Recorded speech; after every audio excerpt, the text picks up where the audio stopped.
Keterisian ruang pusat perbelanjaan atau tenan mulai meningkat signifikan seiring melandainya kasus COVID-19, meski belum pulih seperti sebelum pandemi.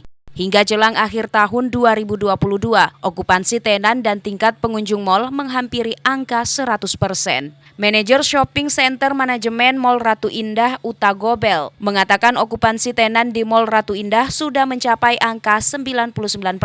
Sementara untuk tingkat kunjungan sudah mencapai 84% dibanding tahun sebelumnya. Meski kunjungan mengalami peningkatan, aturan dari pemerintah terkait protokol kesehatan terus dilakukan, seperti pemeriksaan suhu tubuh, penggunaan masker, dan melakukan penyemprotan disinfektan secara berkala di area publik. Kita saat ini berada di angka 99%. Di sisa beberapa ruangan yang kosong, itu ruangan akan segera diisi oleh sales kami. Pengunjung sampai saat ini terus mengalami peningkatan, tentu belum balik sempurna seperti tahun 2019. Kondisi saat ini kalau saya sebut angka persentase, dia berada di angka 80-84% dibanding tahun 2019 atau sebelum pandemi. Untuk memaksimalkan tingkat kunjungan, manajemen Mall Mari terus melakukan inovasi dengan berbagai event atau kegiatan bersama komunitas. Mulyadi, Fajar TV dan Fajar Radio melaporkan.